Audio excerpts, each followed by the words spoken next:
কি এআই দিয়ে বানানো?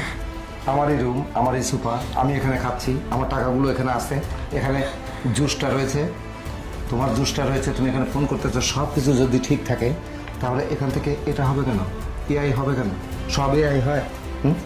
শোনো, আমি তোমাকে বলি, তুমি আমাকে এইরকম একটা সুন্দর পরিকল্পনার মধ্যে দিয়ে মেরে ফেলতে চেয়েছিলে। হ্যাঁ, এটা ভাগ্যিস আমি ওই যে হেমানি অনেক আগে থেকে আমাদের এখানে আসে, যার জন্য আমি তো তার জন্য বেঁচে গেলাম। আর তা ও যদি না থাকতো তাহলে তো আজকে শেষ আমি। তো বিষয়টা হলো, তুমি এইরকমভাবে অভিনব কায়দায় আমার টাকা পয়সাগুলো সব এই ব্যাগের মধ্যে রাখতেছো, রাখার পরে আবার এই ছেলেটা আসলো, আমি ওকে ভালো জানি, আর সে কি করলো? সে আসার পরে তুমি তোমার ভেতরের যত কথা আছে সব বললা। আমি তো কিছুই জানি না, কিন্তু এই ভিডিও তো দেখেছি।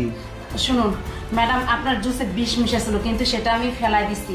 আর আপনাকে আমি অজ্ঞান করার ওষুধ দিচ্ছি, যেন আপনি একটু সময় আপনি থাকেন, যেন ম্যাডাম এইগুলো আমি ভিডিও ঠিকমতো করতে পারি সেজন্য। কিন্তু আপনাকে বিষটা আমি পুরো জুস আমি ফেলাই। বুঝতে পারছি, তার মানে তুই এদেরকে হাতে নাতে ধরার জন্য এই টেকনিকটা করেছিলি। যাই হোক, তোকে অনেক অনেক ধন্যবাদ। আসলে তুমি আর কথা বলো না, আমি বলি, নিশ্চয়ই তুমি ভদ্র ঘরের সন্তান।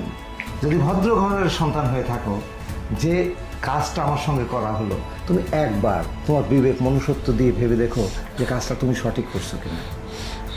মারলে কি হয়? আজকে আমাকে তুমি মারবে, তোমাকে একদিন এই মহিলা কি করবে, আরেকজনকে সঙ্গে নিয়ে এসে তোমাকে মেরে দিবে। সেদিন কি হবে? শোনো, একজন যদি গর্ত খোঁড়ে না, ওই গর্তে নিজেকেই পড়তে হয়। তুমি জানো না যে আমার ওয়াইফ, সেই ওয়াইফ যদি আমাকে মেরে ফেলার জন্য তোমাকে নিয়ে এসে এইরকম কাজ করতে পারে, সেই ওয়াইফ তোমার কাছে যাওয়ার পরে তোমাকে যে করবে না, এটার কোনো মানে হয় না, এটা করবেই। হ্যাঁ ভাই, আমাকে মাফ করে দেন। আসলে আমি এই জিনিসটা এইভাবে ভেবে দেখি না। আসলে আপনি আমাকে যে এইভাবে বুঝিয়ে বলবেন, আর এখানে আমার কোনো দোষ নেই। আপনি হয়তো বা জানেন আমার সাথে তার সম্পর্ক কলেজ লাইফ থেকে। আমি তাকে পাত্তা দেই নাই, তবুও সে আমাকে যাই হোক, আমি বুঝতে পারছি বিষয়টা ছেলেদের পক্ষ থেকে ওইভাবে হয় না, যত দোষ আমার ওয়াইফের। যাই হোক, তুমি তাহলে যাও। চলো। ঠিক আছে। তুমি এক কাজ করো,